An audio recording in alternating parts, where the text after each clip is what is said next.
Hello Mark, my name is Vivian and I'm number 24. I'm a sophomore. This is a speech from Johann Henry. Everything you think you know about addiction is wrong. One of my earliest memories is of trying to wake up one of my relatives and not being able to. And I was just a little kid, so I didn't really understand why.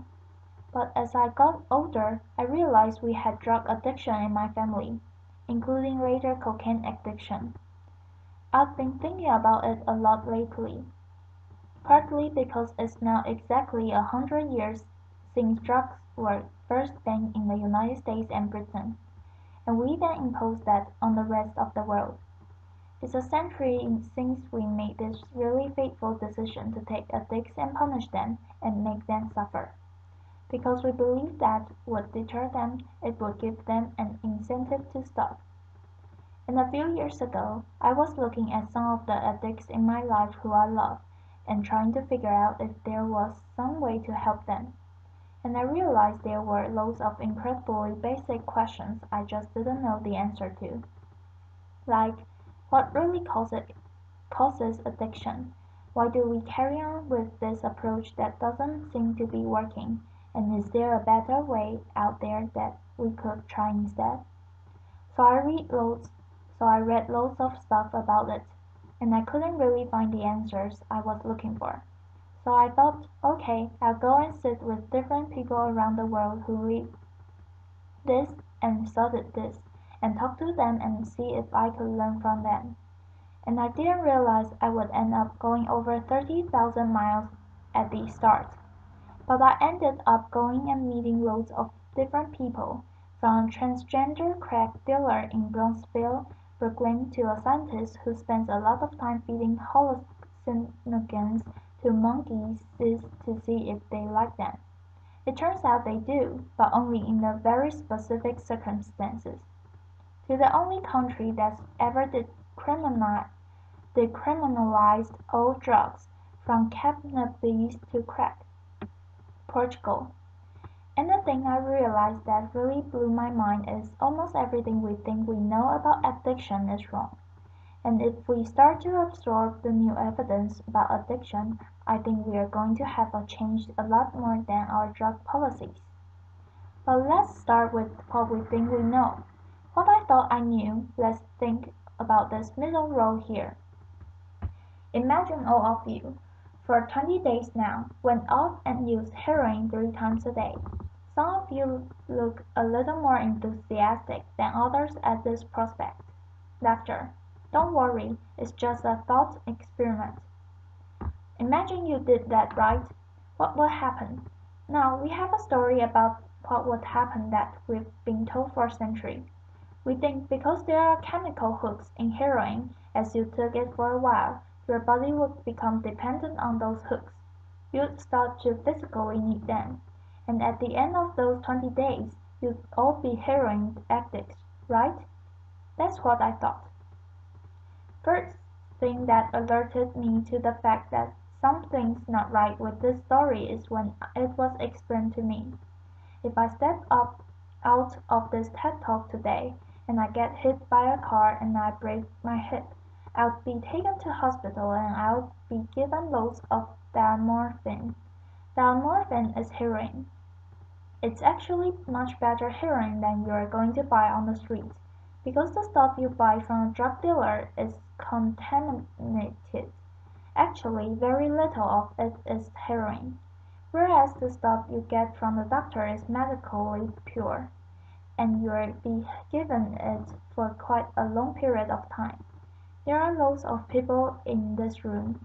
You may not realize it. You've taken quite a lot of heroin. And anyone who is watching this anywhere in the world, this is happening. And if what we believe about addiction is right, those people are exposed to all those chemical hooks.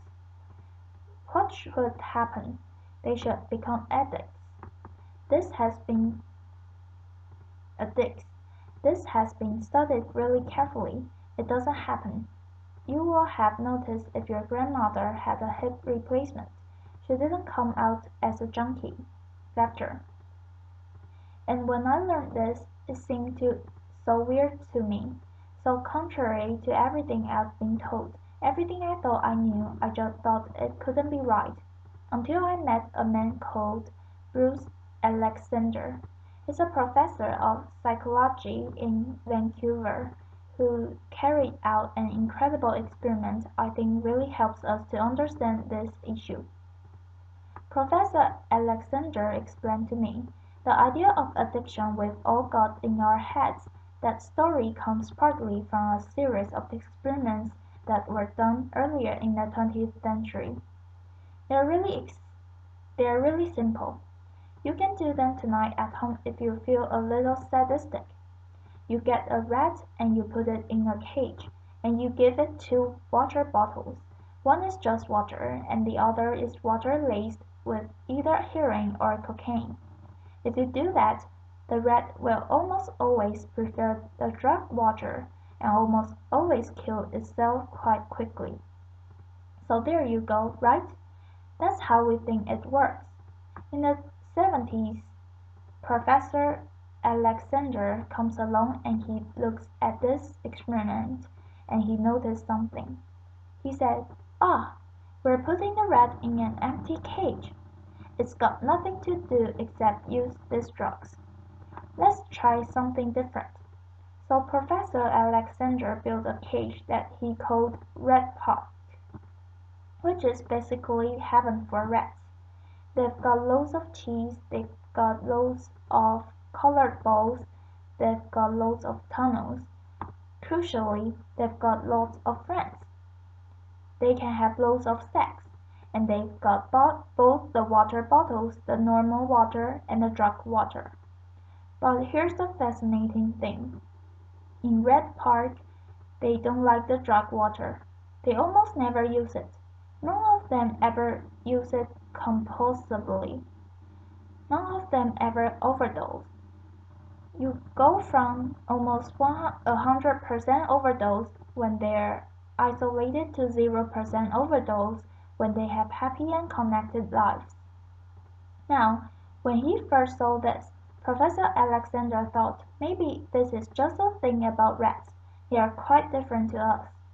Maybe not as different as we'd like, but fortunately, there was a human experiment into the exact same principle happening at the exact same time. It was called the Vietnam War.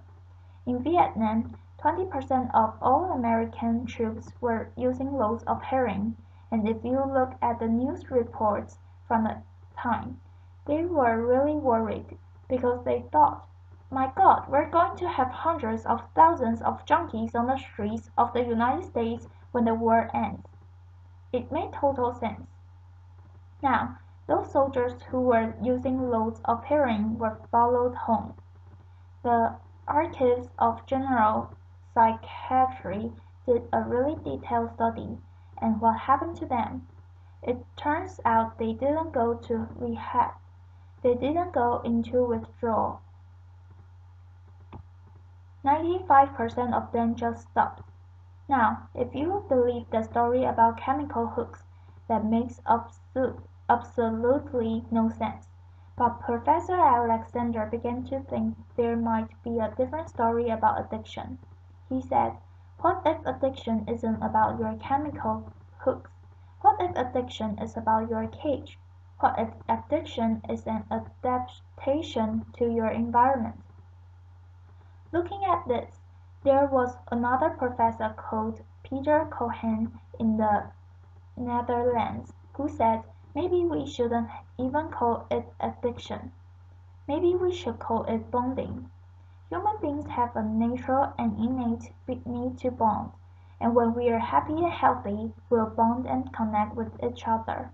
But if you can't do that because you're traumatized or isolated or beaten down by life, you will bond with something that will give you some sense of relief. Now, that might be gambling, that might be pornography, that might be cocaine, that might be cannabis, but you will bond and connect with something because that's our nature. That's what we want as human beings. And at first I found this quite difficult thing to get my head around. But one way that helped me to think about it is, I can see. I've got over by my seat a bottle of water, right? I'm looking at lots of you, and lots of you have bottles of water with you. Forget the drugs, forget the drug war. Totally legally. All of those bottles of water could be bottles of vodka, right? We could all be getting drunk. I might after this. Laughter. But we're not. No, because you've been able to afford the approximately gazillion pounds that it costs to get into a TED Talk. I'm guessing you guys could afford to be drinking vodka for the next 6 months. You wouldn't end up homeless. You're not going to do that. And the reason you're not going to do that is not because anyone's stopping you. It's because you've got bonds and connections that you want to be present for. You've got work you love, you've got people you love, you've got healthy relationships. And a core part of addiction, I came to think, and I believe the evidence suggests, is about not being able to bear to be present in your life. Now, this has really significant implications. The most obvious implications are for the war on drugs. In Arizona, I went up with a group of women who were made to wear t-shirts saying I was a drug addict, and I go out on can games and dig graves while members of the public cheer at them. And when those women get out of prison, they're going to have criminal records that mean they'll never work in the legal economy again. Now, that's a very extreme example, obviously in the case of the cane gang, but actually almost everywhere in the world we treat addicts to some degree like that. We punish them, we shame them, we give them criminal records, we put barriers between them reconnecting. There was a doctor in Canada, Dr. Gabor Mate, an amazing man, who said to me, if you wanted to design a system that would make addiction worse, you would design that system. Now, there's a place that decided to do the exact opposite, and I went there to see how it worked. In the year 2000, Portugal had one of the worst drug problems in Europe. 1% of the population was addicted to heroin, which is kind of mind-blowing, and every year they tried the American way more and more. They punished people and stigmatized them and shamed them more, and every year the problem got worse. And one day the Prime Minister and the leader of the opposition got together and basically said, look, we can't go on with a country where we are having ever more people becoming heroin addicts. Let's set up a panel of scientists and doctors to figure out what would genuinely solve the problem. And they set up a panel led by an amazing man called Dr. Gowal to look at all this new evidence, and they came back and they said, decriminalize all drugs from cannabis to crack. But, and this is the crucial next step, take all the money we used to spend on cutting addicts off, on disconnecting them, and spend it instead on reconnecting them with society. And that's not really what we think of as drug treatment in United States and Britain. So they do residential rehab. They do psychological therapy that does have some value. But the biggest thing they did was the complete opposite of what we do, a massive program of job creation for addicts, and microloans for addicts to set up small businesses. So say you used to be a mechanic. When you're ready, they'll go to a garage and they'll say, if you employ this guy for a year, we'll pay half his wages. The goal was to make sure that every addict in Portugal had something to get out of bed for in the morning. And when I went and met the addicts in Portugal, what they said is, as they rediscovered purpose, they rediscovered bonds and relationships with the wider society. It'll be 15 years this year since that experiment began, and the results are in. Injecting drug use is down in Portugal, according to the British Journal of Criminology, by 50%. 50%. Overdose is massively down. HIV is massively down among addicts. Addiction is every study is significantly down. One of the ways you know it's worked so well is that almost nobody in Portugal wants to go back to the old system. Now, what's the political implications? I actually think there's a layer of implications to all this research below that. We live in a culture where people feel really increasingly vulnerable to all sorts of addictions, whether it's to their smartphones or to shopping or to eating. Before these talks began, you guys know this. We were told we weren't allowed to have our smartphones on, and I have to say, a lot of you look an awful lot like addicts who were told their dealer was going to be unavailable for the next couple of hours. Laughter. A lot of us feel like that, and it might sound weird to say. I've been talking about how disconnection is a major driver of addiction, and weird to say it's growing, because you think we're the most connected society that's ever been, surely. But I increasingly begin to think that the connections we have or think we have are like a kind of parody of human connection. If you have a crisis in your life, you'll notice something.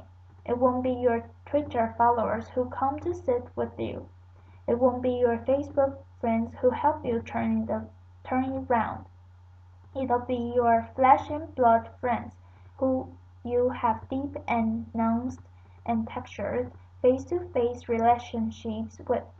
And there's a study I learned about from Bill McKibben, the environmental writer, that I think tells us a lot about this. It looked at the number of close friends the average American believes they can call on in a crisis. That number has been declining steadily since the 1950s. The amount of floor space an individual has in their home has been steadily increasing, and I think that's like a metaphor for the choice we've made as a culture. We've traded floor space for friends.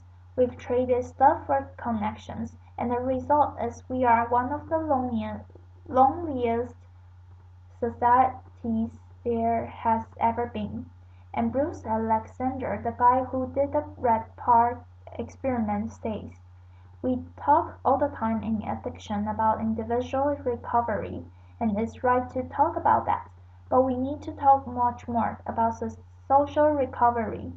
Something's gone wrong with us, not just with individuals, but as a group. And we've created a society where, for a lot of us, life looks a whole lot more like that isolated cage, and a whole lot less like Red Park. If I'm honest, this isn't why I went into it. I didn't go in to discover the political stuff, the social stuff. I wanted to know how to help the people I love. And when I came back from this long journey and I learned all this, I looked at the addicts in my life, and if you're really candid, it's hard loving and active. And there's going to be lots of people who know in this room. You are angry a lot of time, and I think one of the reasons why this debate is so charged is because it runs through the heart of each of us, right? Everyone has a bit of them that looks at an addict and thinks, I wish someone would just stop you. and the kind of scripts we're told for how to deal with the addicts in our lives is typified by, I think, real, the reality show Intervention. If you guys have ever seen it, I think everything in our lives is defined by reality TV. But that's another TED Talk. If you've ever seen the show Intervention, it's a pretty simple premise. Get an addict, all the people in their life, gather them together, confront them with what they're doing, and they say, if you don't shape up, we're going to cut you off. So what they do is they take the connection to the addict and they threaten it. They make it contingent on the addict behaving the way they want. And I began to see why that approach doesn't work. And I began to think that's almost like the importing of the logic of the drug war into our private lives. So I was thinking how could I be Portuguese and what I've tried to do now, and I can tell you I do it consistently, and I can tell you it's easy, is to say to the addicts in my life that I want to deepen the connection with them. To say to them, I love you whether you're using or you're not. I love you whatever state you're in. And if you need me, I'll come and sit with you because I love you and I don't want you to be alone or to feel alone. And I think the core of that message, you're not alone, we love you, has to be at every level of how we respond to addicts, socially, politically, and individually. For 100 years now, we've been singing war songs about addicts. I think all along we should have been singing love songs to them. Because the opposite of addiction is not sub sobriety. The opposite of addiction is connection. Thank you. Applause.